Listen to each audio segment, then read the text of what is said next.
previewed in a movie. Oh. It's like a season, like a series in Portugal. It's just like on the So soundtrack. On the soundtrack.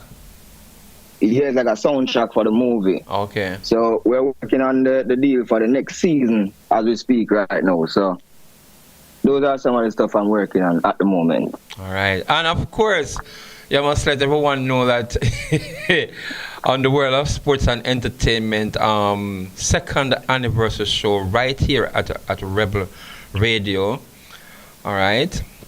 And some small pockets of events that I'm going to check out and others can get to know your prowess there and the music that you'll be doing, right? Yes. Anyone else that is involved in your team? Of course, Warrior Chief Production. Yes, sir, I don't have Dane here with me. At least he'll be listening, all right? So tell us more about that. Yeah, well, on the production side, as I mentioned before, R&D Production, yes, Peligo Music, and Warrior Chief Music. Those are the three main productions I'm working at right now, which it's like a family. Everybody's like a family, so, you know, like all a right. teamwork. I'm going to just give a blast on your tune. And this is not done yet. Because of the interruption, I'm going to have you back again sometime next week to finish this up. So, you know, we're going to just close sure, up no because problem. my time is up right now and we're looking forward to doing that, okay? Hey, man, and give thanks for the interview as well. Yes, man, and there's more to coming where that is concerned. Okay, so we will link. Blessings. All right, then. Blessings, King. All right. That is, of course, one of the artists, Jordan, that is going to be on our event, the second anniversary show on the World of Sport. You know, the disruption, there was more that I should have presented and give, but this infrequent in and out of the power suppliers, you know, caught up with us, and we have to just wait until the next program that is coming up. I'll be back with more, and thanks for listening, of course, my friends. In Jacksonville for that Celsa and Toughest and Karen Lulale, big up on yourself. Looking forward, of course, for Karen Lulale that is coming for the second anniversary show as well. So we'll be back here again and we'll be giving you more in the world of sports and entertainment here on Rebel Radio. I'm your host, Kingsley JJ McCullough. Out and over to the next program, Big Bite. Rise up, shine like the sun. Rise up, your journey has just begun. Rise up, stand like the parade. Oh yeah, rule your destiny. Be the best that you can be. Cool Oasis service stations are the fastest, coolest service stations around. Drive through and buy your phone cards from Cool Biz. Yes, it's easy. No paper, no pin. From the fastest, coolest service stations. Quality fuels, lubricants, and refreshments at the lowest prices. The cleanest restrooms and the smoothest service to make your drive even cooler. From the fastest, coolest service stations, get cool service and cool stuff fast at Cool Oasis service stations island-wide.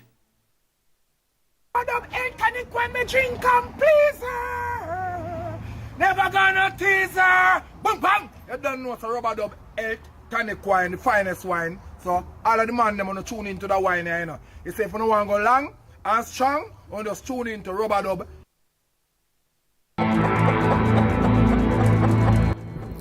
The poultry industry is under pressure.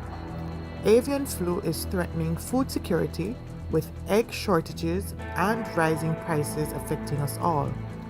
How does the outbreak of this deadly virus impact farms, food safety, and our daily lives? From the risk to public health to disruptions in poultry production, the situation is urgent. Join us this Friday for Poultry Under Pressure, Avian Flu and its Impact.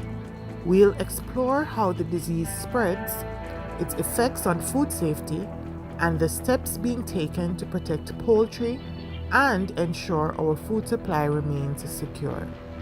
Don't miss it. Tune in for the critical information you need to know. Your food, your safety, and our future are at stake.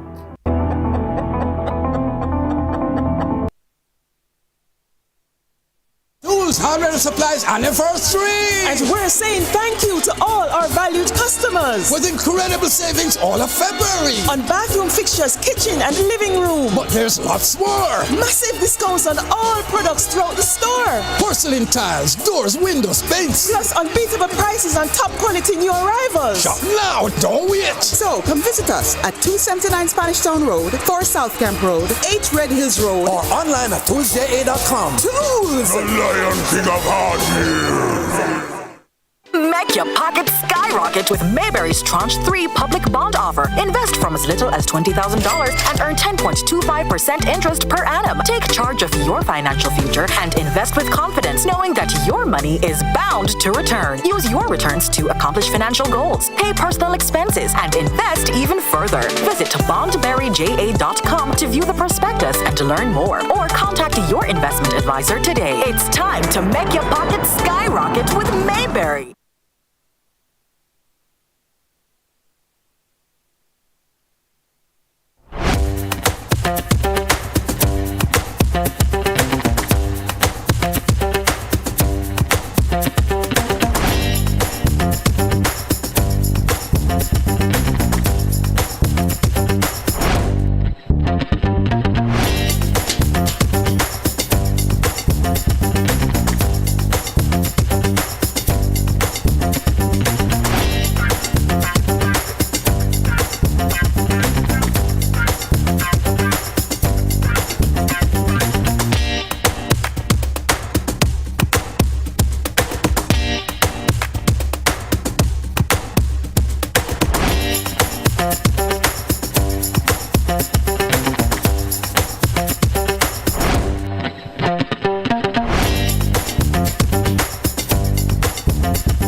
Welcome. My name is Alison Richards, your food safety girl and host. In a world where what we eat impacts our health and well-being, it's crucial to stay informed. Whether you're a home cook, a food industry professional, or simply someone who wants to make safer, smarter choices about what you consume, you are in the right place. In each episode of the Big Bite Food Safety Show, I explore topics ranging from preventing foodborne illnesses to promoting nutrition and well-being. Get ready to satisfy your hunger for knowledge and join me on this journey to ensure that every meal is not only delicious, but also safe. Let's take a bite. Now, today we're discussing a critical issue that has been affecting both safety and security in our foods, and that is the avian flu, also known as bird flu. We're going to be exploring today how it impacts food production, including egg shortages, which we are currently seeing across, in the US in particular, its potential risk to human health, and the broader implications for Jamaica's agricultural sector. Now, a quick overview of what we'll be discussing today, of course, is what is the avian flu, how it affects food security and safety, is it zoonotic, meaning can it affect humans, the situation in Jamaica, any cases if possible, the impacts on eggs and poultry, and the broader consequences for agriculture and food systems. We'll also be joined later today by our guest, Dr. Roberta Daly Harris, who is a veterinarian currently working with high-pro farmers in particular of cattle, goats, swine, and backyard poultry. So she'll be joining us later to joining on this discussion regarding avian flu. Now, the topic for today's show is poultry under pressure, avian flu and its impact. Now, remember, if you have any questions, you can always send them to my WhatsApp line at 876-802-5114. Now, before we get into the meat of the matter, what would a food safety show be without food safety news? Our first news item today is local news, and that news is that ground has been broken for a $124 million cold storage facility at the Greenhouse Cluster in Content, Kirkvine, Manchester in Jamaica, which is expected to benefit more than 1,500 farmers and producers. The initiative is being implemented by the government of Jamaica through the Jamaica Social Investment Fund, JSIF, under its Rural Economic Development Initiative 2. Now, it's being reported that 2 40-foot containers will be retrofitted to provide 135 cubic meters of cold storage capacity. And there will also be another 40-foot container retrofitted to provide 67 cubic meters of dry storage capacity. And of course, this is being implemented for all the different types of produce that are produced in the particular Manchester area. Now, the facility will also include a processing area for weighing, washing, sorting, and grading produce. And a photovoltaic solar system will also be installed to meet energy needs. Now, the Minister of Agriculture has been cited saying that they will also be covering the cold storage so that the roof structure will be utilized for rainwater harvesting, which will further bolster the capacity of the content cluster by providing them with a storage tank to hold an additional 4,700 gallons of water. Now, production at the content greenhouse cluster began in 2018, yielding 45,000 pounds of produce from 20 greenhouses. Farmers in the area cultivate bell peppers, grape and cherry tomatoes, purple cabbage, and broccoli. Now, the managing director of JSIF has highlighted that the agency's long-standing support of the content cluster has stemmed from the Government of Jamaica and World Bank agreement. The agreement, of course, was to improve the livelihoods of people. So the bank offers more than money. It offers technical experts, such as resources for infrastructure, such as what is happening now with this cold storage facility. He also noted that the cold storage facility is expected to enhance the agricultural supply chain, manage surplus, and improve resilience in the sector.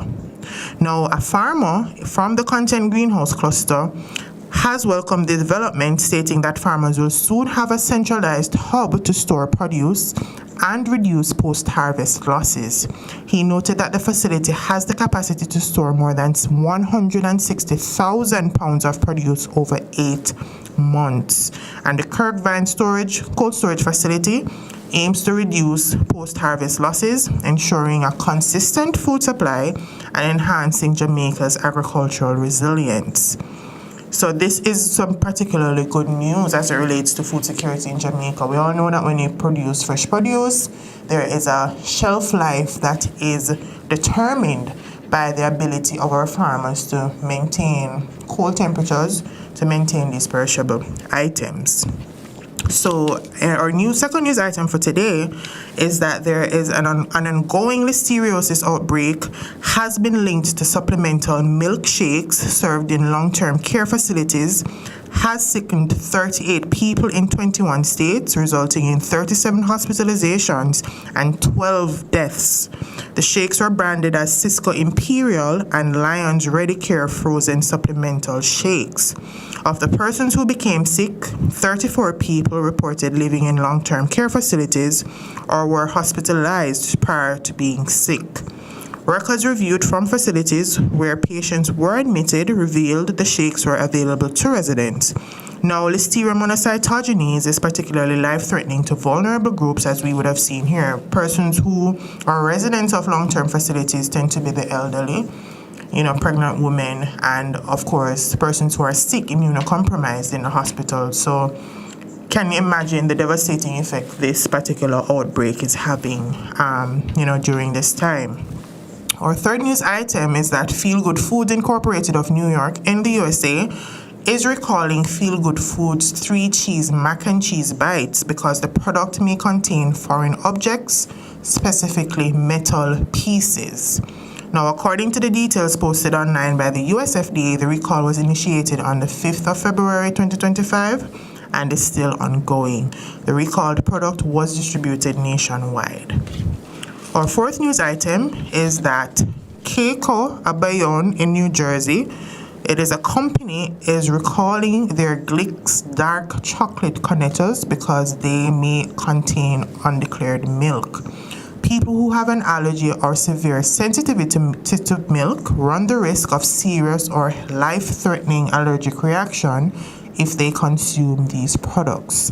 Now, the products were distributed to stores nationwide, predominantly located in New York, New Jersey, and Connecticut regions during the weeks of the 13th of October 2024 through February 14, 2025. Some of these units were also sold on Amazon.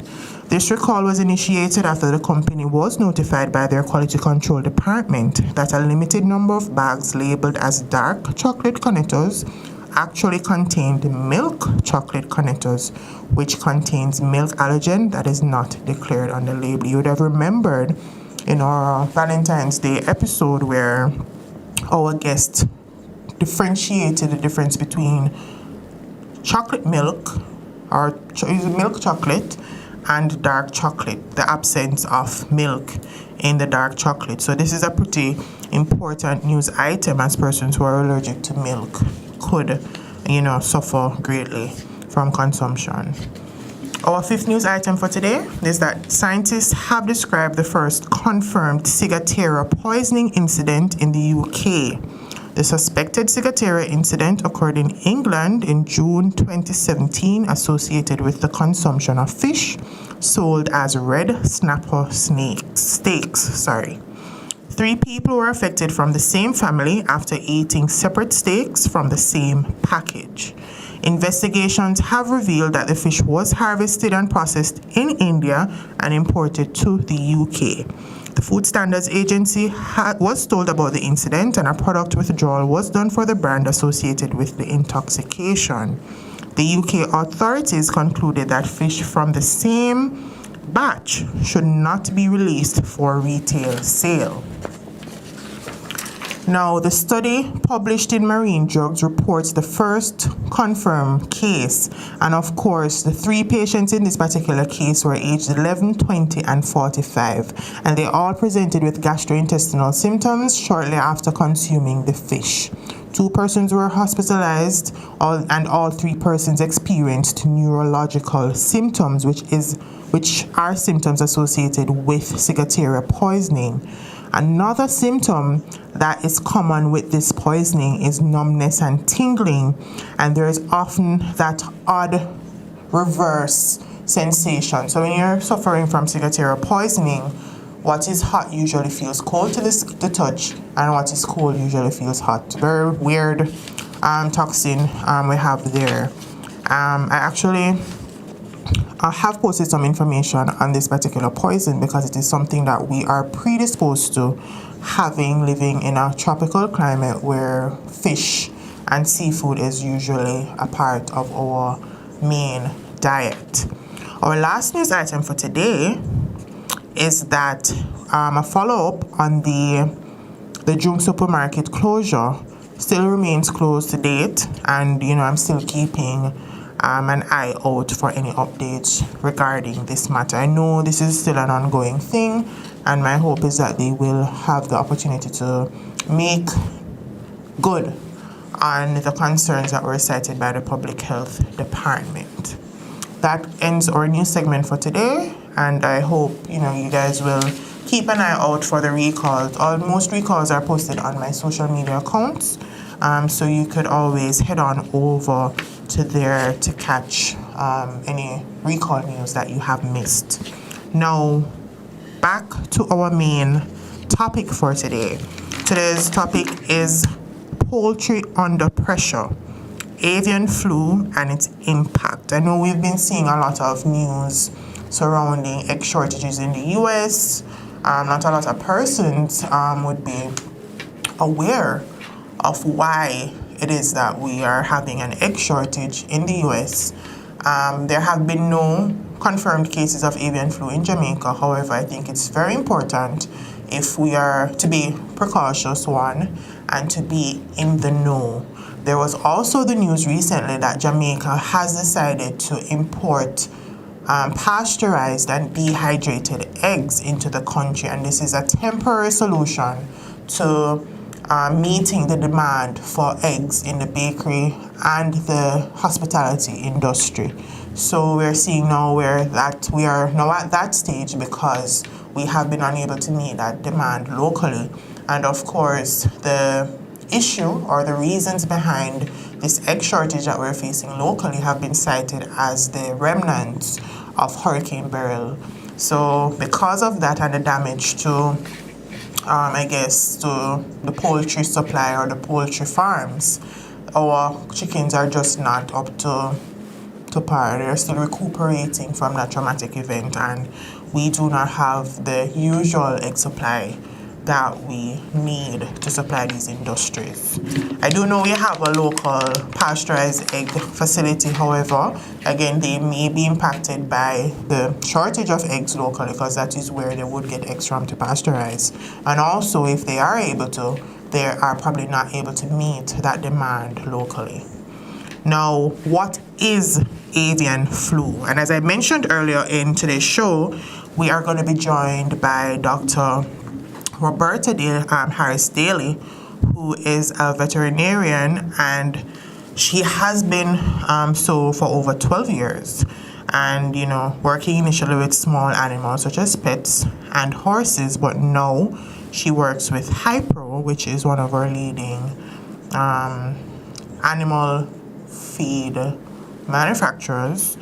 And she now particularly works with these poultry farmers or cattle, goat, swine, and backyard poultry farmers. So of course, this is a guest that has a wealth of information as it relates to, diseases that affect livestock and poultry.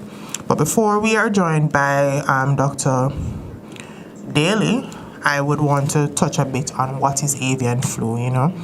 It is a viral infection that primarily affects birds, particularly chickens and turkeys. It is caused by the influenza A virus, which has different subtypes. While most avian flu viruses affect only birds, some strains can also infect humans and other animals, leading to more severe health concerns. Now, what causes avian flu? It's caused by the influenza A virus, which can have various subtypes, as I mentioned, based on two proteins on the virus's surface. So, we're not going to get too much into the science of it, but these proteins that are on the virus's surface determines the virus's ability to infect different species and its severity. Now, avian flu, it primarily affects domestic and wild birds, especially chickens, turkeys, and ducks. Now, infected birds can exhibit a range of symptoms from mild respiratory signs to severe illness and even death.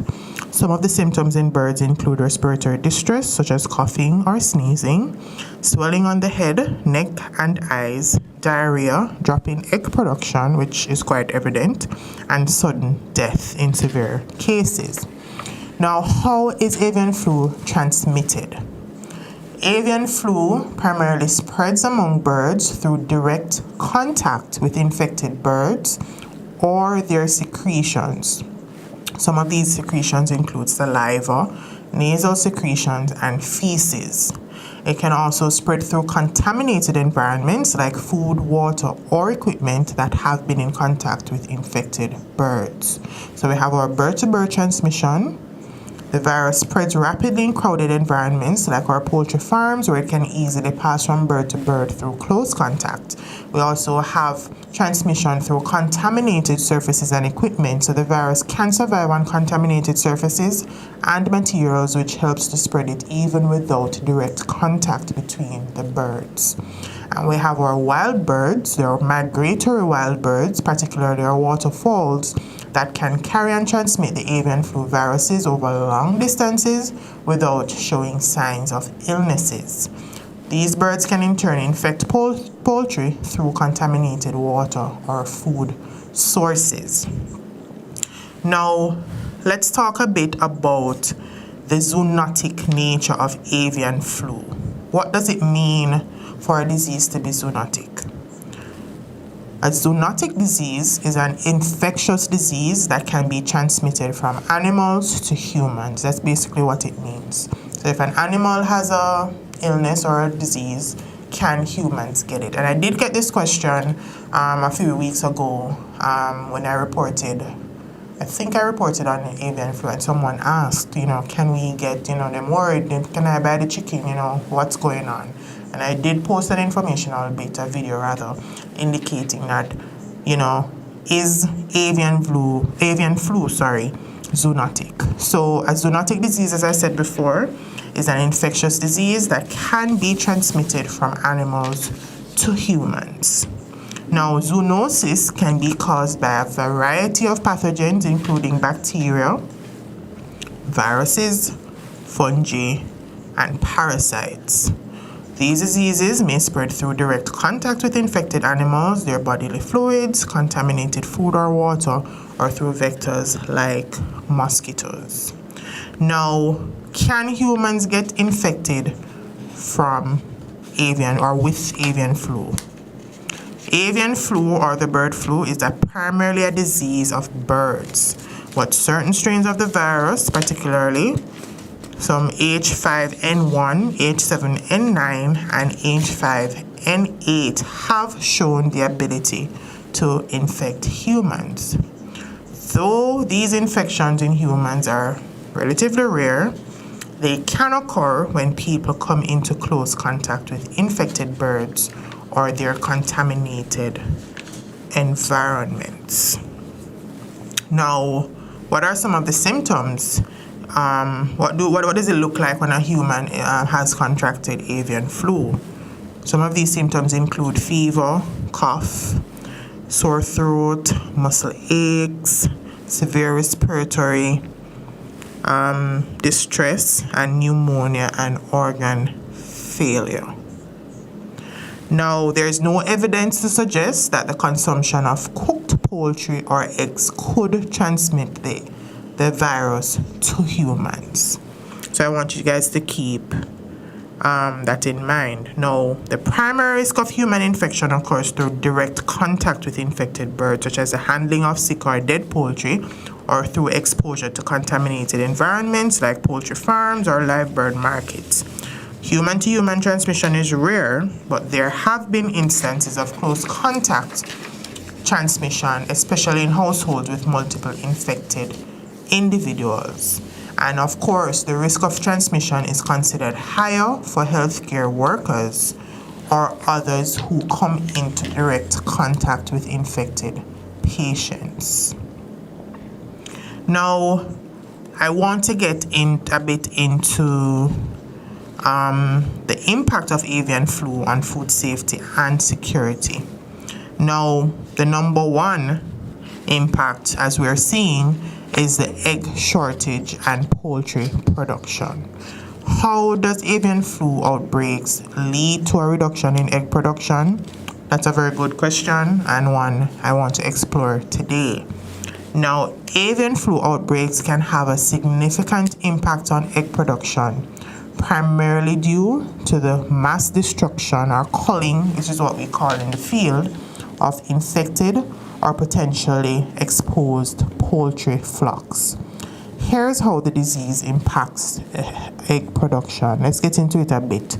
So the number one impact is the culling of infected flocks. So infected poultry are often culled, what we refer to as mass destruction, to prevent the spread of the virus to other birds. Because if you have a set of birds and you know that they're sick, the best thing to do, as sad as it sounds, and as sad you know we're not going to be able to eat it, but you're gonna cull them to prevent the spread of the virus, as we already established that the primary mode of transmission is birds amongst themselves, direct contact, exposure to fluids from these birds, their urine, their nasal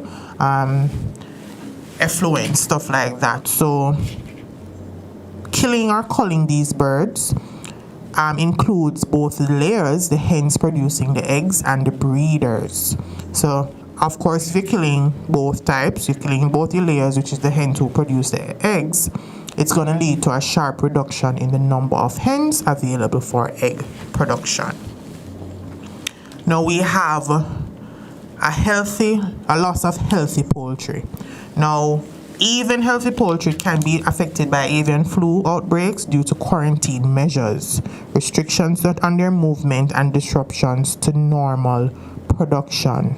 So birds may be kept in isolation or destroyed to ensure that the virus does not spread any further. Another way in which the avian flu outbreak leads to a reduction in egg production is reduced workforce, and farm operations. Now, infected farms may face logistical challenges due to labor shortages, quarantine restrictions, or market shutdowns, which can hinder egg production and distribution. And the last way how avian flu can lead to a reduction in egg production is the impact on the breeder stock. Now, avian flu outbreaks can also affect breeder birds, which are essential for replenishing your egg-laying flock. So our layers do come from breeder. So we're breeding the birds that have the most robust features that we want in a layer.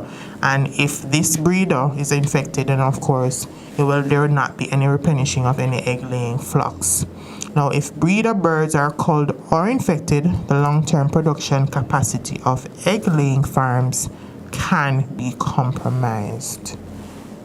I think we're going to go for a quick break, and when we come back, we're going to be joined by Dr. Daly Harris Daly, my apologies, and she's going to be joining the discussion on avian flu. Stay tuned to the Big Bite Food Safety Show. We'll be right back.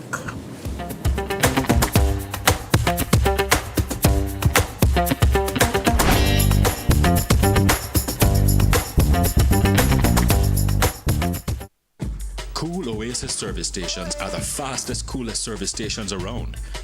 Drive through and buy your phone cards from Cool Biz. Yes, it's easy. No paper, no pin. From the fastest, coolest service stations. Quality fuels, lubricants, and refreshments at the lowest prices. The cleanest restrooms and the smoothest service to make your drive even cooler. From the fastest, coolest service stations, get cool service and cool stuff fast at Cool Oasis service stations island-wide.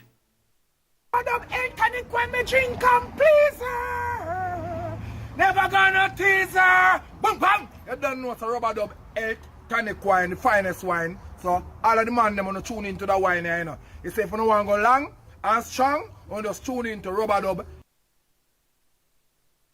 It's Tools, Hardware and Supplies anniversary! And we're saying thank you to all our valued customers. With incredible savings all of February. On bathroom fixtures, kitchen and living room. But there's lots more. Massive discounts on all products throughout the store. Porcelain tiles, doors, windows, paints. Plus unbeatable prices on top quality new arrivals. Shop now, don't wait. So come visit us at 279 Spanish Town Road, 4 South Camp Road, 8 Red Hills Road. Or online at toolsja.com. Tools! The Lion King of Hardware.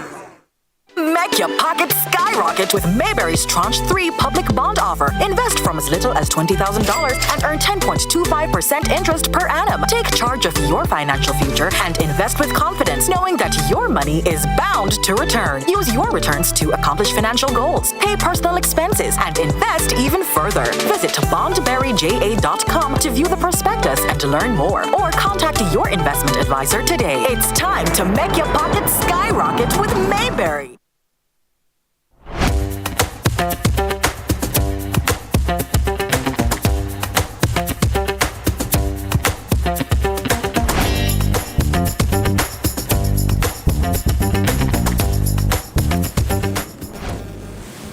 Welcome back to the Big Bite Food Safety Show. Today we are talking about avian flu. The topic of today's show is poultry under pressure, avian flu and its impact. Before the break, we touched on what avian flu is, the symptoms associated, its transmissibility, how is it transmitted amongst chickens or amongst poultry, amongst animals.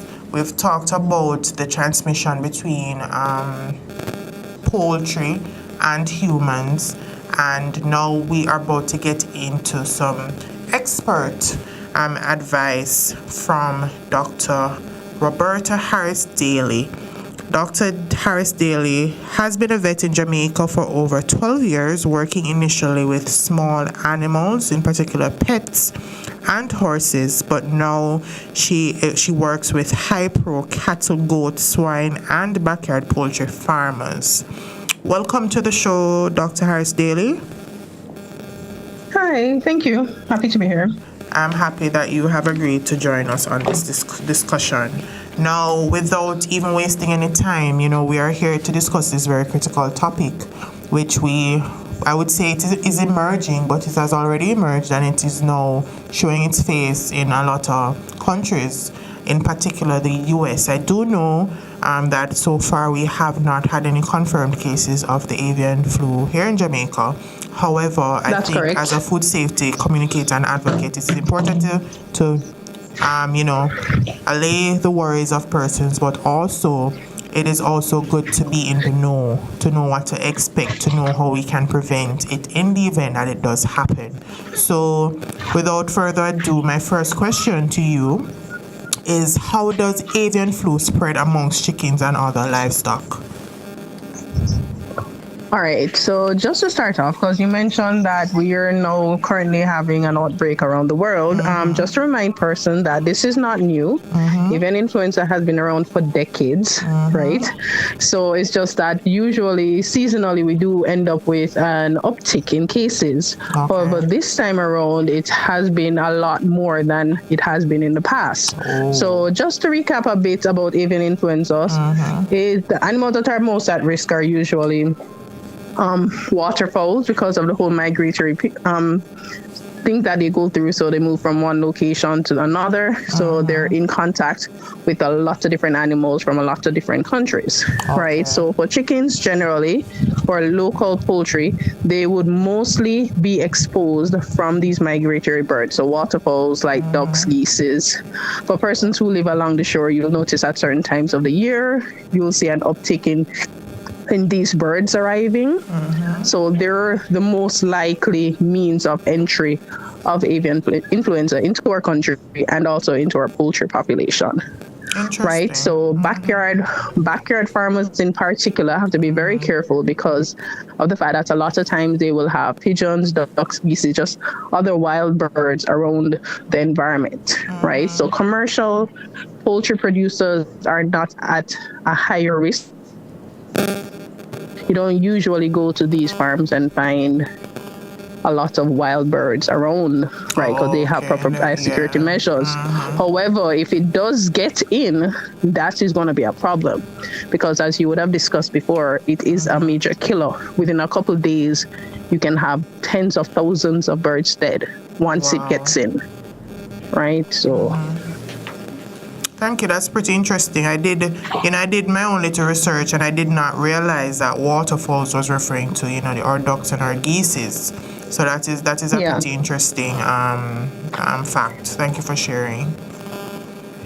All right. So definitely. Would you say that? Well, I mean, you did say that the waterfall is at a higher risk.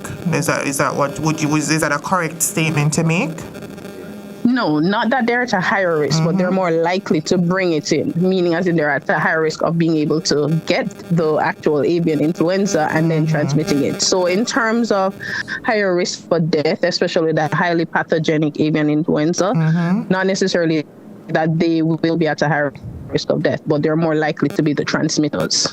All right, so you have different types of transmitters that they bring the virus around, but they don't necessarily get sick to the point of death. But they will transmit it to other birds that are more likely to suffer very badly in terms of high morbidity and mortality. Okay. All right, which means that they are more likely to get very sick and die. All right, so you mentioned the different types. Is there that we have different types of poultry, or is it just one type? Can you shed some light on whether or not we have different types of poultry, or we're just referring to different types of birds? How does that work? Okay, so in terms of poultry, what we refer to as poultry generally are the birds that are usually used for farming. So for example, your broilers, your layers, well, people do raise ducks as well, your turkeys. So all of these are considered poultry. Okay. Right, so it's not necessarily just broilers we're talking about. As you would have seen in the news in the US, for example, layer farms are badly affected, which is also affecting the price of eggs over there. So yes. Yeah. So my question to you, having created that base, you've indicated the different types of poultry. Is there a particular type of poultry that is at a higher risk for avian flu than the others? Is there anybody more predisposed to contracting avian flu? All right, so at this point in time, it's kind of hard to say because of the fact that the whole situation is developing. Yes, broilers, layers, etc. are at a high risk, right? But as you can see, there is a lot happening in terms of it jumping from different species and species that it would have been in before, that they would get very mild symptoms. You're finding that they're now actually having more deaths and stuff. So the thing to understand about avian influenza, which makes it so worrisome, is because of the fact that it's able to change so rapidly, right, and just develop in terms of pathogenicity, meaning ability to create diseases. So really and truly, just as it is right now, just best to consider that all birds are at risk. All right, that's right, a fair... including other animals. Yeah, that's so a fair statement. We might say one thing today, and in another week, you find that you're having an uptick in cases in another. All right, So the big question, I got this question on my social media, which I did share the answer to, but coming from the expert, I think my listeners want to hear from the expert. Can humans get infected? And if so, what precautions should we as consumers take? All right, so in terms of human infections, usually humans are not primary hosts for getting infections and having high morbidity mortality, right? However, humans can get infected, mostly humans that work directly with poultry, or in the case of what's happening in the US, persons who work directly with cattle. So you'd have heard about 3 vets that were recently tested positive for it. They work directly with cattle or poultry farms. And I think the majority, over 90% of the cases have been persons who work directly. Of the 70 cases, were persons who work directly with poultry. So they are the ones that are at the highest risk. Those who work directly. So farm workers are the ones at highest risk. As it is right now, it is not considered a foodborne disease. But again, things can change, right? So just to be aware of that. So the general population isn't who is at the highest risk. It's the persons who work directly with animals, poultry, cattle, etc. All right, so and zoo workers as well. Oh, zoo workers! I didn't consider that. My question to you, though. So it is we call it the bird flu. How does it get to cattle? What is the... Hello, good day. I didn't hear that. No, I'm asking, how does the avian flu get to cattle? How is it that cattle have become infected? All right, so as it is right now, it is likely that they're also getting it from birds, right? Okay. So cattle that are in close proximity to other wild birds, as I mentioned to you before, or other poultry farmer, etc. Oh, okay. All right. So it's usually directly from the poultry.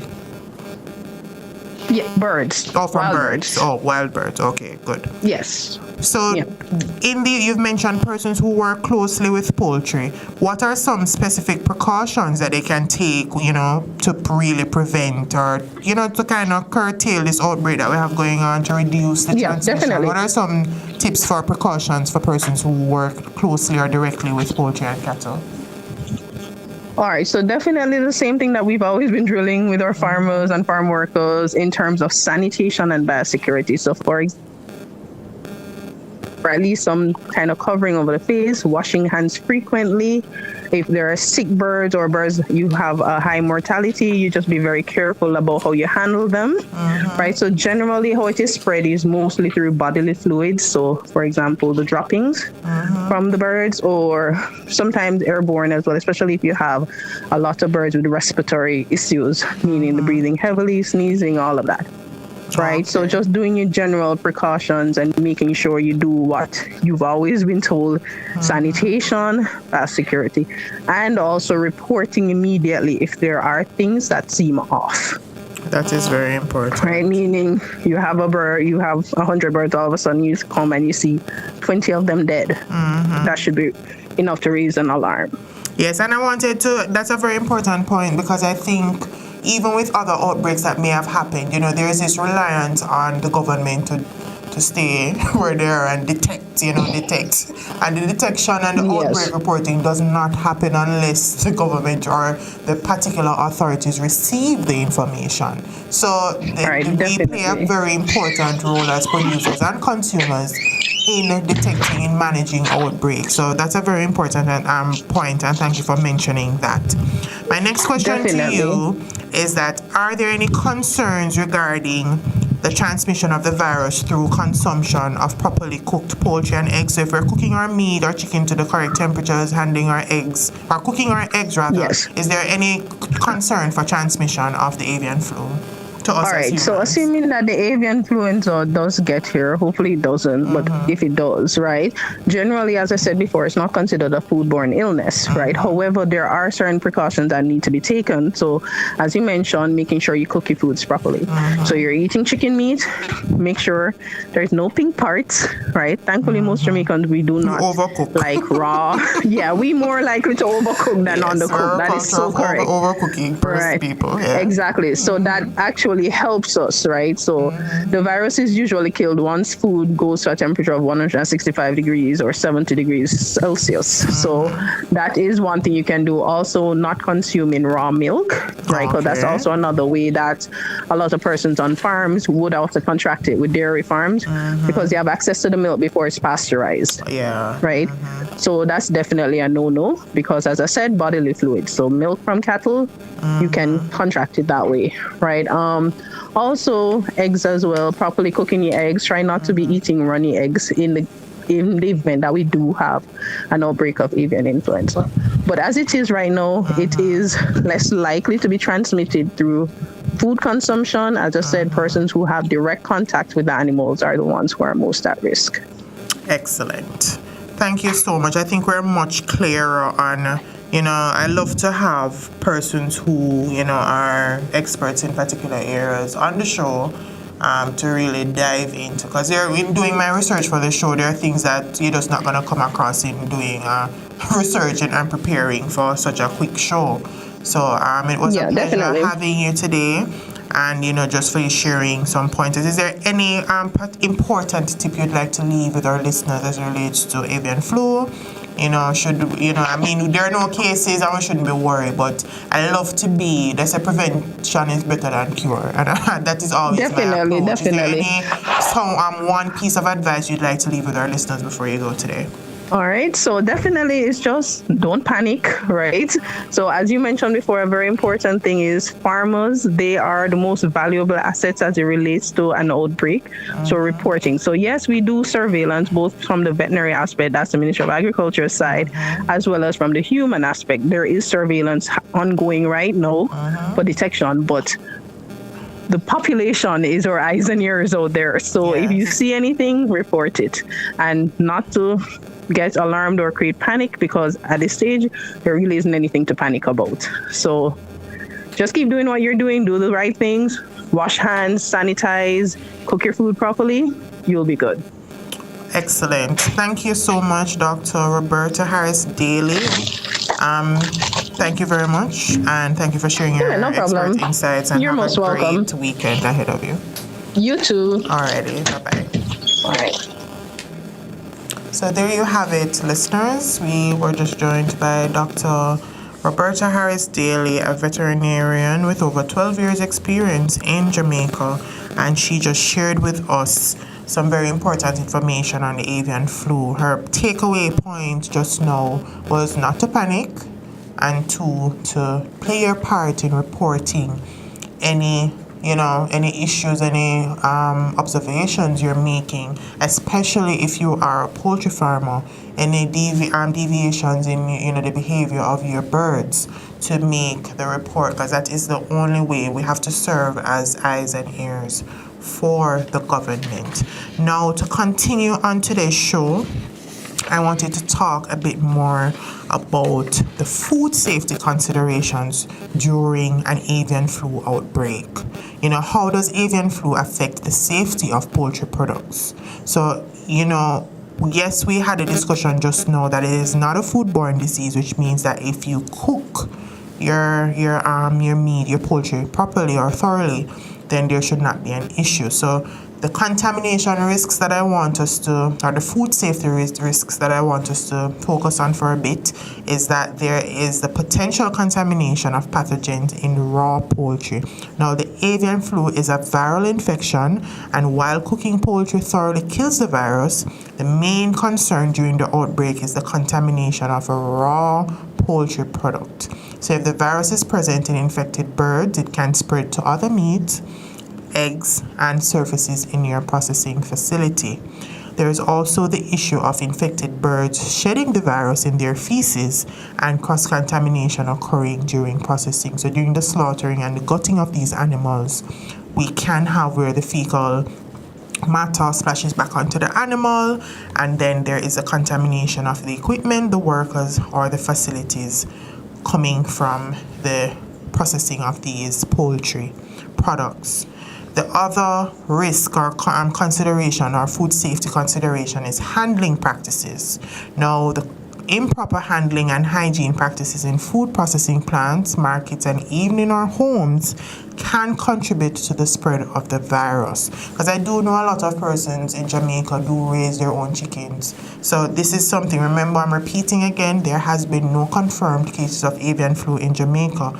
However, this show is dedicated to one, to give us a first-hand understanding of what's happening in other parts of the world, and two, to arm us and equip us with this information in the event that we should become affected by avian flu. Now, if your hands, your surfaces, or your kitchen equipment come into contact with infected poultry or eggs, contamination can spread, potentially leading to exposure to the virus. There's also the issue of avian flu infected poultry being slaughtered without the proper safeguards. You know, the risk of contamination increases. As Dr. Harris Daly mentioned, you know, your use of your masks and your gloves. Those are some hygienic practices that you can use, washing your hands properly, stuff like that.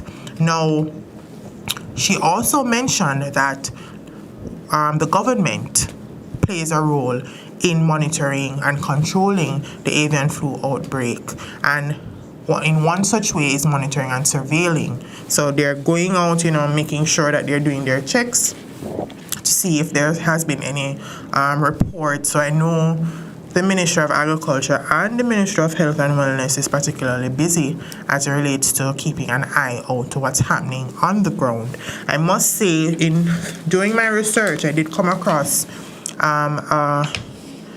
what would I want to call it, an advisory from the Ministry of Agriculture Veterinary Services Division on their website, where they have uploaded a 7-page document, and it's all about avian flu. It talks about how we can help to keep Jamaica protected from exotic animal diseases.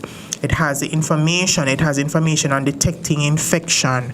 It has contact information. You know, they have stated if you suspect that your poultry may be infected, immediately contact your veterinarian or the Ministry of Agriculture, in particular the Veterinary Services Division. They've listed their telephone number. There's a whole sheet on what is avian influenza, where the disease is found, how is it transmitted and spread, what is the public health risk associated with the disease, what are the clinical signs of the disease, how is the disease diagnosed, and what is being done to prevent or control this disease. There is also a lovely sheet outlining some measures that farmers can implement to reduce the likelihood or the risk of their flock becoming infected with avian flu.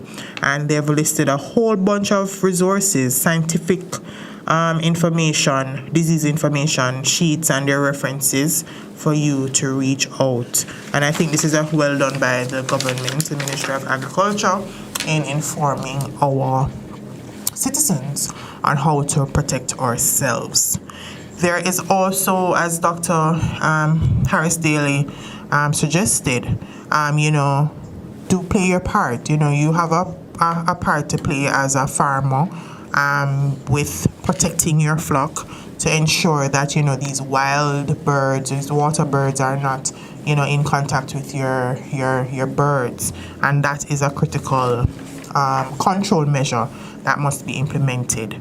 Now, what are some best practices for you as consumers and food producers? Number one, for consumers, cook your poultry thoroughly. Now, avian flu is killed by proper cooking, so consumers should ensure that poultry, including your eggs, is cooked to the correct internal temperature. Dr. Harris Daly has suggested that we stay away from runny eggs. So, make sure that you're cooking, you're not doing your chicken medium rare. We're cooking. I know we don't have a problem like that in Jamaica because we overcook everything, but just be on the safe side, in case anybody wants to get, adventurous. No, it's not the time to really be adventurous. And outside of the avian flu, remember, we're also working against our other pathogens that are frequenting in our poultry, namely salmonella. So outside of trying to not get affected by avian flu, we're also working against our other foodborne pathogens. Now, the internal temperature for cooking chicken, which you might not need because you overcook, is 165 degrees Fahrenheit or 74 degrees Celsius. And that is a across the board temperature that is used to kill pretty much any potential pathogen. Also, outside of cooking our poultry thoroughly, do not consume raw milk from cattle. Make sure that your milk is pasteurized before consuming. Now, another tip for consumers is to avoid contact with infected birds. You don't really want to be around birds that are infected. Wear your mask, implement biosecurity practices, and just stay on the safe side. And most importantly, practice hygiene. You want to make sure that you're washing your hands thoroughly with soap and water after handling raw poultry, eggs, or poultry products. Your surfaces, your cutting boards, your utensils should be disinfected to avoid cross-contamination. And I can't emphasize this enough. When you're washing your hands or washing anything, washing it with water is not sufficient. Washing it with warm water only is not sufficient. You have to have an antibacterial element to washing for it to be effective. So, and also purchase your food from trusted sources. So, do your research. Have confidence. Dr. Harris Daly mentioned, there's no case so far, so you want to ensure that she mentioned not to hit out against our local or smaller farmers, but that level of control that comes with that ability, that economic ability to safeguard poultry farms is, more prevalent and feasible with larger farms. So that's something to keep in mind. For our food producers, our farmers in particular, as Dr. Harris Daly said, implement strict biosecurity measures. Ensure that all your workers, your visitors, your equipment follow strict biosecurity practices to prevent the introduction and the spread of avian flu. This includes disinfecting your footwear, your equipment, and vehicles, as well as limiting access to poultry farms. You want to ensure that you're conducting your surveillance and your testing. You want to ensure that you're handling your eggs and your other poultry products and animals with special care to ensure or to avoid contamination. You want to also employ safe slaughter and processing practices. What can we do as a public? Stay informed. Be on the lookout, know what the risks are, what the symptoms are, and be able to identify them in the event. Stay tuned to, news station, watch out, watch the news abroad and see what's happening.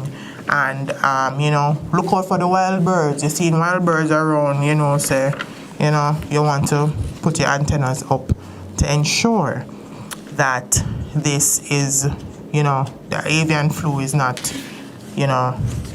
we're putting our food supply at risks. That is basically it in a nutshell.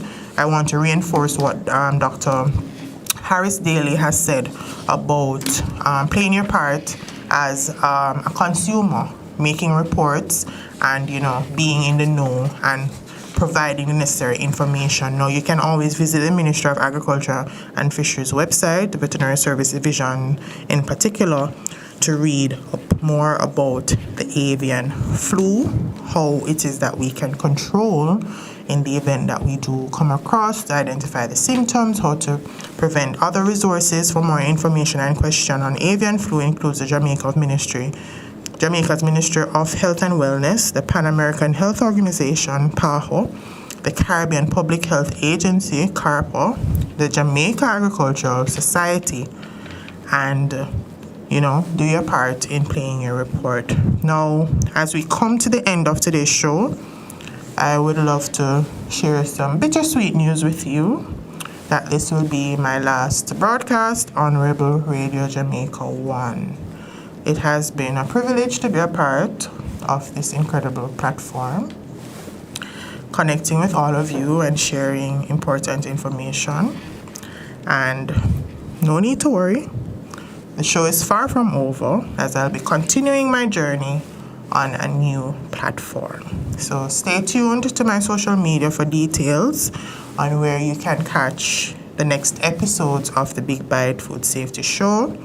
I want to give a heartfelt thank you to the management and staff of Rebel Radio Jamaica, Desmond in particular, and to Kevin, my wonderful technical assistant, for all your hard work and your support behind the scenes. I never know some of you so emotional, but thank you. I appreciate it. Thank you for welcoming me my first time on radio, and you are a dream. So thank you all for being with me on this interesting and exciting ride. And I'm excited to continue bringing you more content on the next platform. So stay tuned and keep listening. Now, thank you for tuning in today to the Big Bite Food Safety Show, your go-to source for all things food safety. I hope today's episode has empowered you with valuable insights. Stay informed, stay vigilant, and remember, food safety is everybody's business. Don't forget to stay connected with me via my socials on Instagram, Facebook, LinkedIn, TikTok. Yes, I'm on TikTok now, at The Food Safety Girl, and on WhatsApp at 876-802-5114. Signing out. Bon appetit.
Cool Oasis service stations are the fastest, coolest service stations around. Drive through and buy your phone cards from Cool Biz. Yes, it's easy. No paper, no pin. From the fastest, coolest service stations. Quality fuels, lubricants, and refreshments at the lowest prices, the cleanest restrooms, and the smoothest service to make your drive even cooler. From the fastest, coolest service stations, get cool service and cool stuff fast at Cool Oasis service stations island-wide. Madam, can when me drink come, please? Never gonna tease her. Bang bang. You don't know, so rubber dub 8 tonic wine, the finest wine. So all of the man them want to tune into the wine here, you know. He say if you don't want to go long and strong, you just tune into Rubber Dub. It's Tools, Hardware and Supplies Anniversary! And we're saying thank you to all our valued customers. With incredible savings all of February. On bathroom fixtures, kitchen and living room. But there's lots more. Massive discounts on all products throughout the store. Porcelain tiles, doors, windows, paints. Plus unbeatable prices on top quality new arrivals. Shop now, don't wait. So come visit us at 279 Spanish Town Road, 4 South Camp Road, 8 Red Hills Road. Or online at toolsja.com. Tools! Lion King of Hardware. Make your pockets skyrocket with Mayberry's Tranche 3 public bond offer. Invest from as little as $20,000 and earn 10.25% interest per annum. Take charge of your financial future and invest with confidence, knowing that your money is bound to return. Use your returns to accomplish financial goals, pay personal expenses, and invest even further. Visit bondberryja.com to view the prospectus and to learn more, or contact your investment advisor today. It's time to make your pockets skyrocket with Mayberry.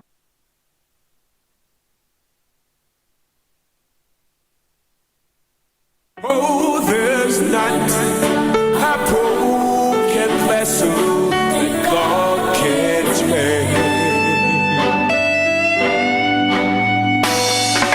The thief was down to his last breath, hanging there and can't wait.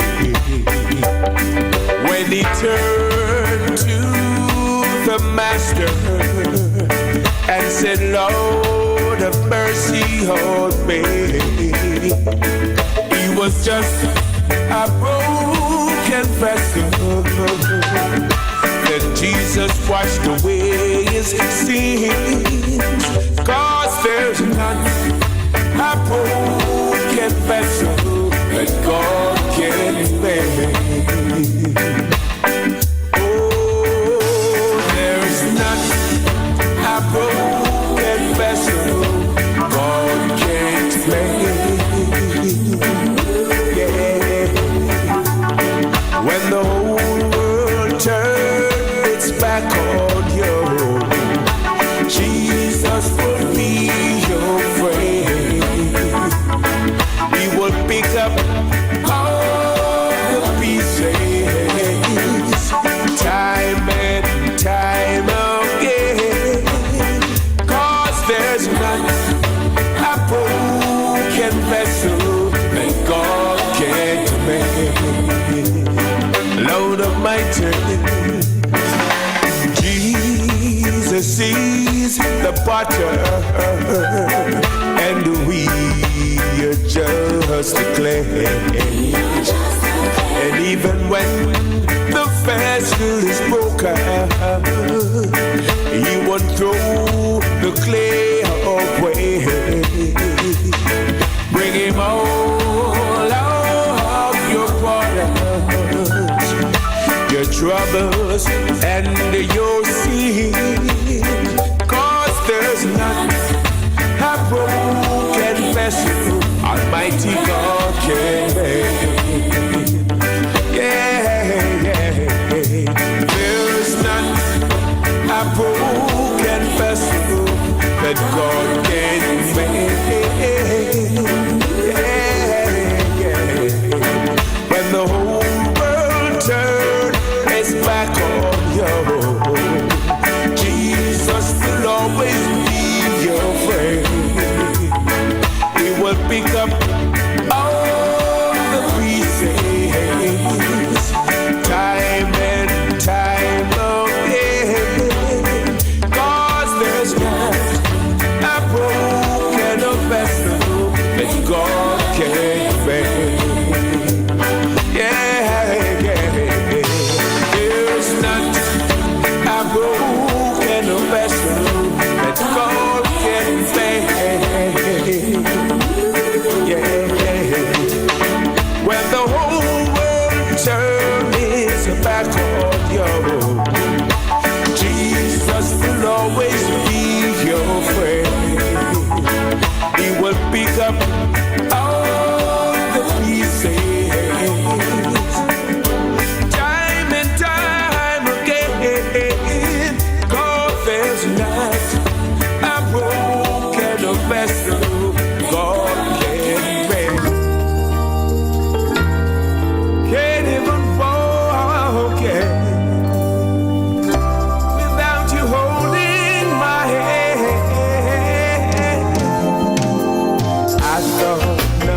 want would surely be me. I thought I could be what I wanted to be. I thought of myself as a mighty big man, but I can't even walk without you holding my hand. Thank you, Jesus. Can't even walk without you holding my hand. Oh, mountains too high and the valley is too wide. Down on my knees, I've learned to stay. That I can't even walk without you holding my hand. Help me, Jesus. Ah, yeah. Oh, Lord, yeah.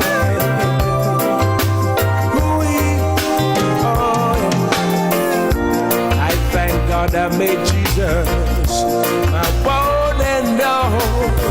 From now on this day, I'm surely gonna call. And if I don't trust it, I'd be less than a man. Cause I can't even walk without you holding my hand. Oh Lord, can't even walk without you holding my hand. Mountains too high and the valley is too wide. Down on my knees, I've learned to stay.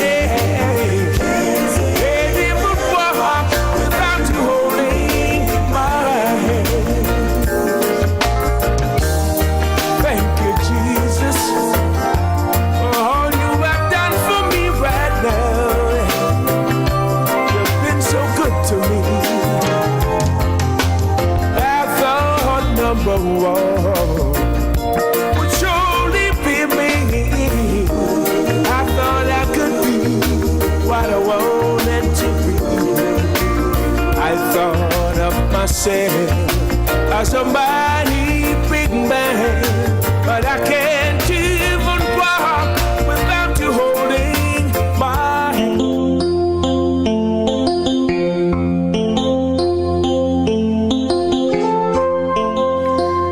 Yes, listeners, it's time for, and viewers, it's time for Big People's Business.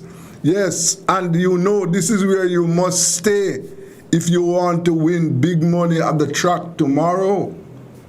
All right, here's Dr. Paul Wright and trainer Well Suitor.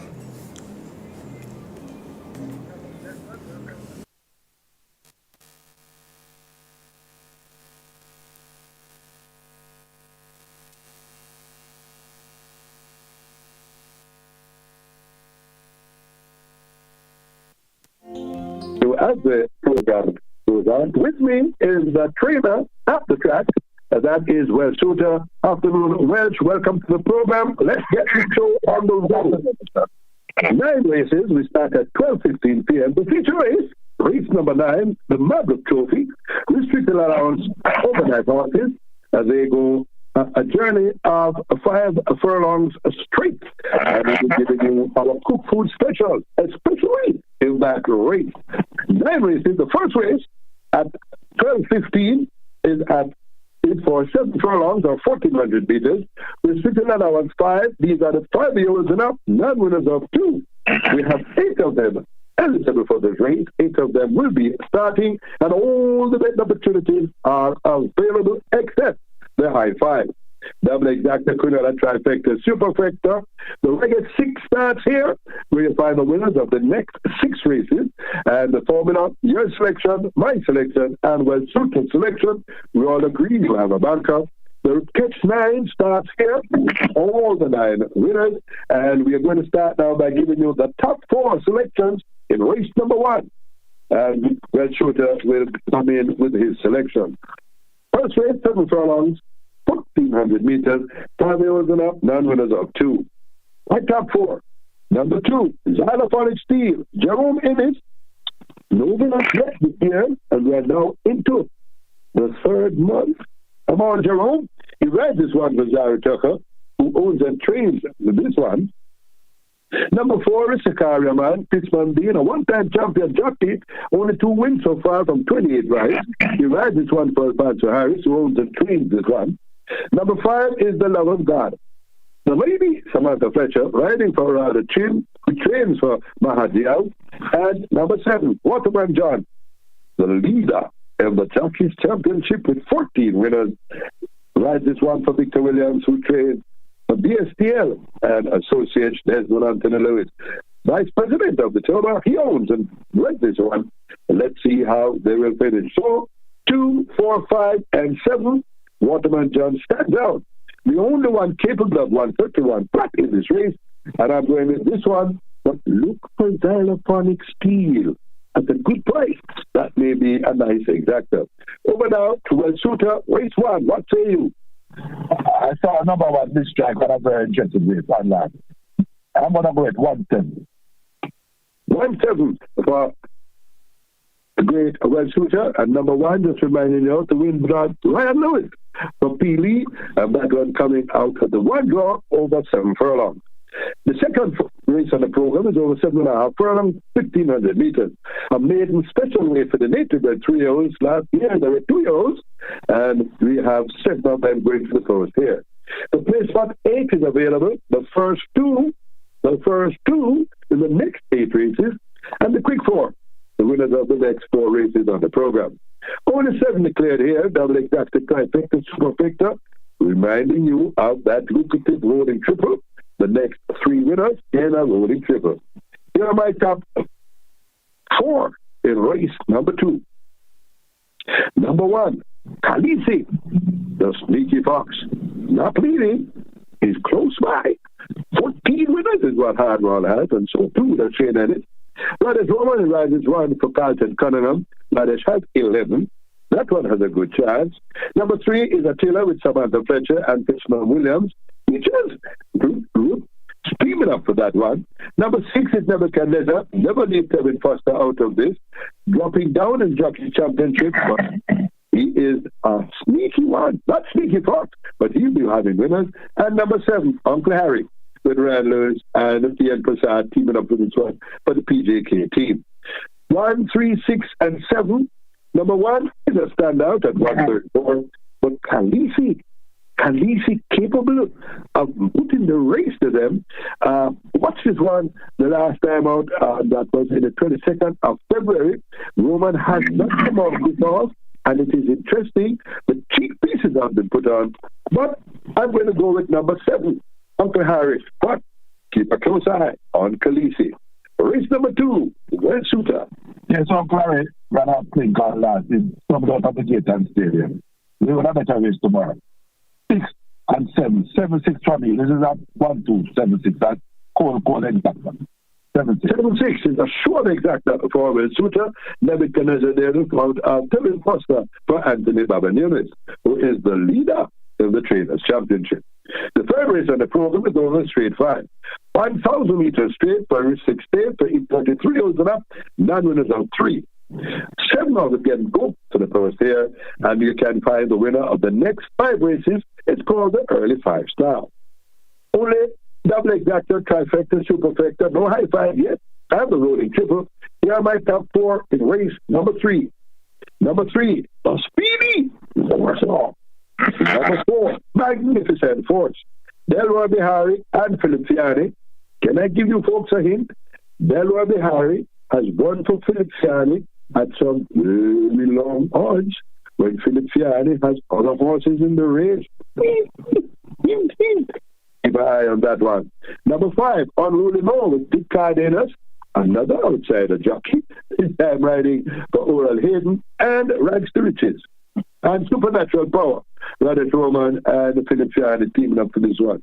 This one is a 57 horse. On the outside of these 6 of 7 horses, so again, a good run up the straight. We're going to start engaging the over on the left side, Supernatural Power to canter home. But look for the Harry and Magnificent Force to give him a good run. And number 3, Warsaw. But Supernatural Power looks a shooting. Red Shooter, race 3. Supernatural Power is definitely that shoe. There's a banker here. That's a banker. match number 6. Well, Shooter agrees with me. Fourth race on the program is over 7 furlongs, 1,400 meters. Very clear amounts. 1 million to 800,000. The Twilight 6 starts here. How's the Twilight 6? The winners of race 4, 5, 6, 7, 8, and 9. And remember the formula. 7 horses declared here. All the betting opportunities except the high five. No high five yet. But here are my top 4 in race number 4. Number 2, Great Wayne. See Dick ride. He can ride at good prices. Ride this one for Marlon Busey. Number 3, Sir John. Now, Sneaky Fox, teaming up for Delroy Wisdom to bring this one home. Sneaky Fox has not ridden this one in a long time, and I think he knows exactly what this horse needs. So look for Sir John to improve a lot in this race. Number 6, Burning Valor. Richie Shakes, they're for Woody Hardier. And number 7, Dane Dawkins and Ryan Darby teaming up for this one. Ryan Darby, this year, 7 starters, 3 wins. That is an exceptional percentage, 49%. And he starts good going right here. And Dane Dawkins, the most improved jockey from abroad in a long time, he rides this one. So in race number 4, 3, 2, 6, and 7, those are the starters. And in race 4, I'm going to go with number 3. And that is Sir John with the Sneaky Fox on board to get the better of them at a good enough price. He won't be the favorite, but should run very well. Sneaky Fox and Sir John for me. Well, Shooter, race number 5. I think this race will decide between 5, 6, and 7. I'm going to go with 5. Erwin. Erwin is rapid at the door. You know. 5 will get the better of 6 and 7. 5, 6, and 7 for the Well Shooter. And just to remind you, Erwin written by Eugene Pinnock, who has yet to go in the winner's enclosure. 1 second so far from 12 right.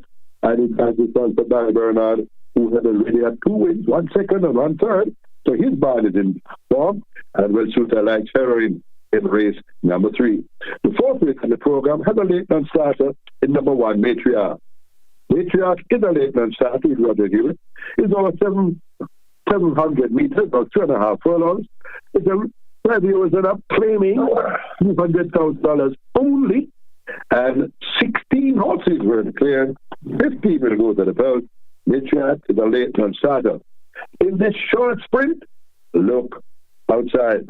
But there's some fast ones inside. Here are my top 3, 4. My top 4 in race number 5.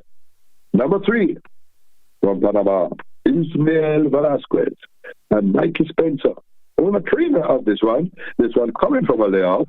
Beautiful brand is fast, badly drawn. Remember that. Badly drawn is beautiful brand. So look out for this one in race number 5. Number 9. Excuse me, goodbye. Omar Walker. What is happening to Omar this year? He didn't do so badly this year, but I think he is now beginning to settle.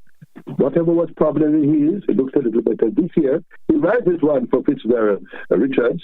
Number 10 is Dan Vincenzo, Philip Parchment. 57 is a bit heavy, but this one is fast for Stephen Todd. And on the wide outside is number 13, Boss Easy, with Shane Wilson and Andre Adams teaming up for this one. 3, 9, 10, and 13. Well drawn. Is excuse me, goodbye. Wilma Walker looking better.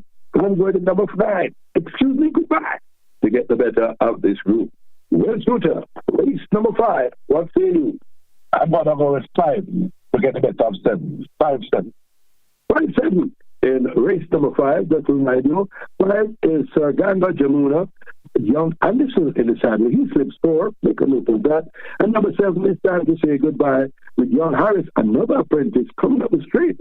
And this time for Donovan Russell. Those are some nice ones. These apprentices slip a lot of weight. And to take a lot of weight off this one, can you imagine if Phil Partner could sit 4? Wow.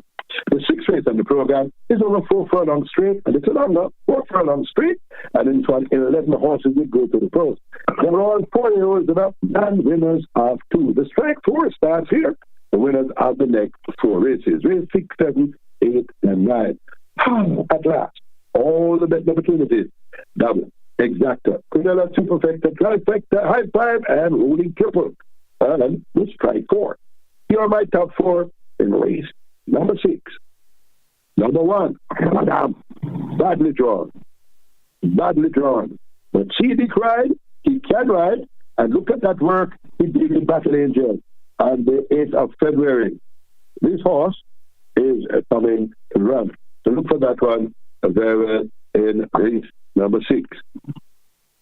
Number 3, Irish Wish with Terran Foster. That looks a couple of these. Number 6 is Awesome Line with Paul Country Francis. 5 wins already from 19, right? He looks serious this year. And on the outside, number 11, Tornado Steel. Hard ball up to the saddle. This one led for a long way the last time and just petered out. Went a bit longer this time, but had the speed. And Tornado Steel looks very good. 1, 3, 6, and 11. Irish Wish is above these. I'm going with Irish Wish to get the better of number 11, Tornado Steel. Well, Suter, race number 6. Yeah, I'm going to believe in you. Irish Wish should win. It's going to be number 10. What's second and number 8 for third? 310. 3, 10, and 8 in race number 6. That is Irish Wish, Dream to Reality, and Princess Catalina with Romain Gordon and Wacky Lynch teaming up for that one. The 7th place in the program is over 5 furlongs run this time, and this is for the optional claiming 600 to 700,000. Only 8 declared here. The last triple has a minimum payout of $400,000, and we have lost the exacta, but we have double exacta. We have the exacta, Quinella, trifecta, superfecta, no high five, and the last triple has a minimum of 400,000. Here are my top 4 in race number 7. Number 1, Little Groovy Thing, Samantha Fletcher. Number 2, Regnant, Country Francis. Number 3, Briggs with Richie Shakes, slipping 4 of 54 to go at 51 for Norman Smith. Interesting. And number 6, Generational, the Sticky Fox, and Adrian Prince teaming up for this one. Adrian Prince is looking good. His horse is running well this year, so keep this one on the right track. 1, 2, 3, and 6, and I believe number 6 is the fastest.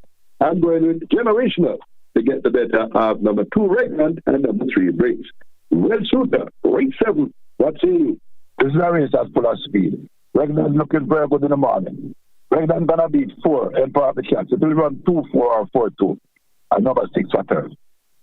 2 and 4 are the top 2, but 6 in there. But well, Suter very confident. And number 2, Regnant with Country Francis, who is really riding very well. Like how he handles his horses. The 8th rank of the program is over 7 furlongs or 1,400 meters. The penultimate. This one is a restricted allowance 4, and it's about 4 years and up. Non-winners are 3. 12 horses declared here. All the betting opportunities are back except the rolling triple and the horse Wicked Cassie. I saw Wicked Cassie won comfortably last time at a very big price, and I went over that race. After the race, I couldn't find this one. Congratulations to Wacky Lynch, the owner, and Dick Cardenas. This one caught me flat-footed. But here are my top 4 in race number 8. Number 1, Shooting Star, for Speaky Fox. Number 4, Play Fair, Javanil Patterson. 2 wins already, and he rides this one for Baba Nunes. Baba Nunes always skips in a little outer. Number 6 is She's Adorable, which is with Edson and Carlton Cunningham. And number 8, Titan Tempo, Dolly Baby, in the saddle for Philip Fiani and Edgar Miller. 1, 4, 6, and 8, Dolly Baby. At a good price, because he's going to be storming at them in the end. He'll go to the front. Can he hold them off? I think so. Titan Tempo for me to get the better of Shooting Star and Play Fair. Well, Suter, the penultimate. What's the Nunes to the run. The Quinella here. Queen of Soul, that's the Angel, and Shooting Star for third. 12, 9, 1. 12, 9, 1 is for well, Suter. Number 12, Shooting Star, has Young Lewis and Anthony Nunes teaming up for this one. Number 9 is Battle Angel with Roger Anderson and Anthony Nunes. And Shooting Star with Roman and coming to sneaking in there and trying to get in. 12, 9, and 1. Well, shooter, I'm going at 8, 1, and 6. The last race is a feature race, the Mabrook Spring Trophy. Late run starters there in number 3, She's a God Gift. That was one of the fancy ones. And we have instead 13 horses race the course. So with 5 furlong straight, or 1,000 meters straight. We also have a late run starter in number 12, Burla.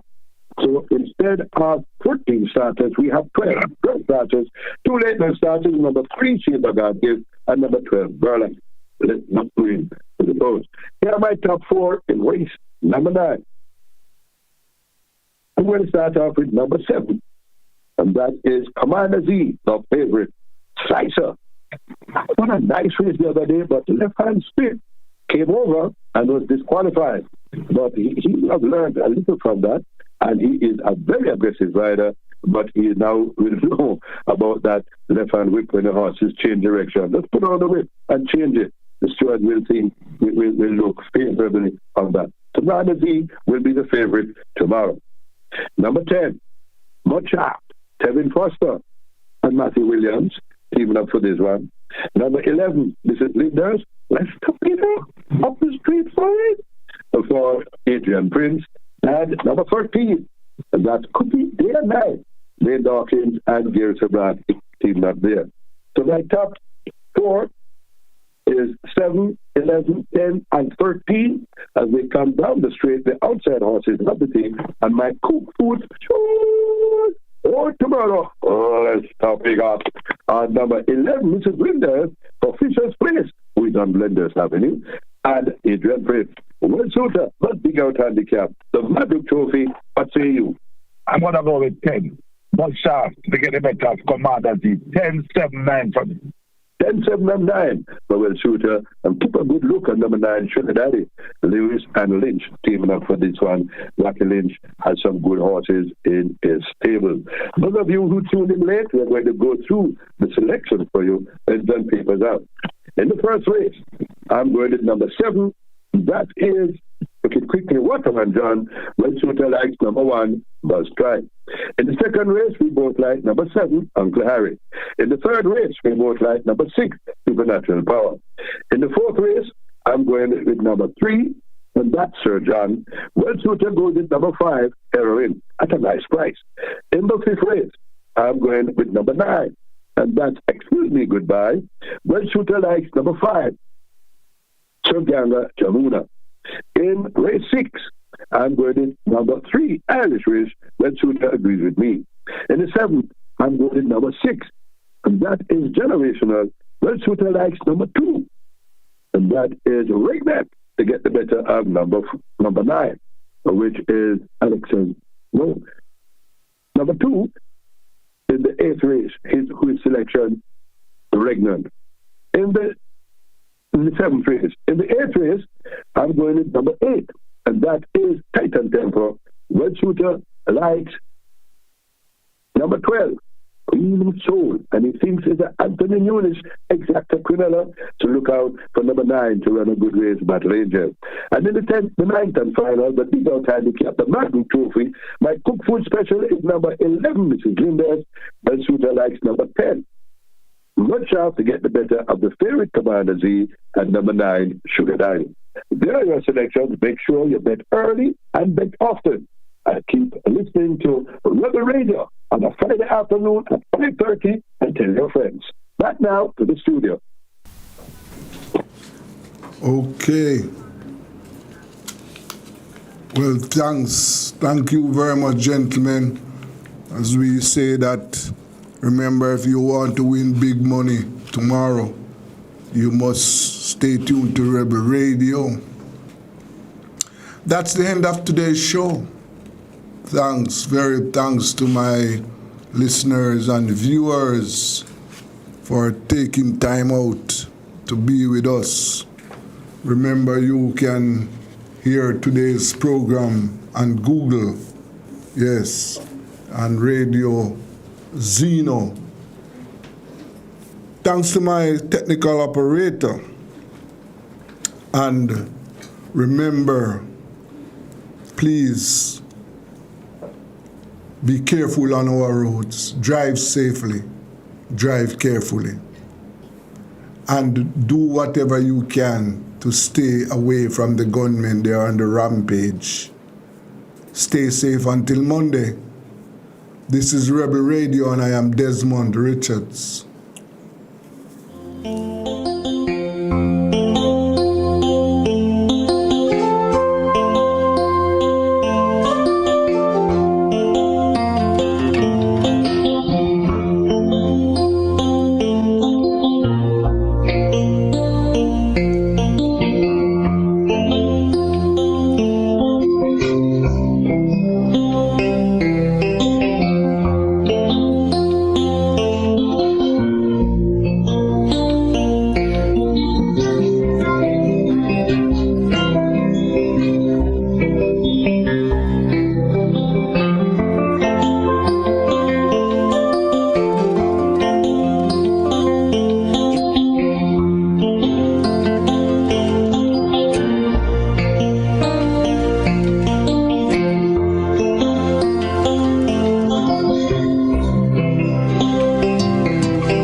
Service stations are the fastest, coolest service stations around. Drive through and buy your phone cards from Cool Biz. Yes, it's easy. No paper, no pin. From the fastest, coolest service stations. Quality fuels, lubricants, and refreshments at the lowest prices. The cleanest restrooms and the smoothest service to make your drive even cooler. From the fastest, coolest service stations, get cool service and cool stuff fast at Cool Oasis service stations island-wide. When me drink and please never gonna tease her. Boom bang. You don't know it's a rubber dub 8 tonic wine, the finest wine. So all of the man them wanna tune into the wine here, you know. You say if you don't want to go long and strong, you just tune into rubber dub. It's Tools, Hardware and Supplies anniversary! And we're saying thank you to all our valued customers. With incredible savings all of February. On bathroom fixtures, kitchen and living room. But there's lots more. Massive discounts on all products throughout the store. Porcelain tiles, doors, windows, paints. Plus unbeatable prices on top quality new arrivals. Shop now, don't wait. So come visit us at 279 Spanish Town Road, 4 South Camp Road, 8 Red Hills Road. Or online at toolsja.com. Tools! The Lion King of Hardware. Make your pockets skyrocket with Mayberry's Tranche 3 public bond offer. Invest from as little as $20,000 and earn 10.25% interest per annum. Take charge of your financial future and invest with confidence, knowing that your money is bound to return. Use your returns to accomplish financial goals, pay personal expenses, and invest even further. Visit bondberryja.com to view the prospectus and to learn more, or contact your investment advisor today. It's time to make your pockets skyrocket with Mayberry.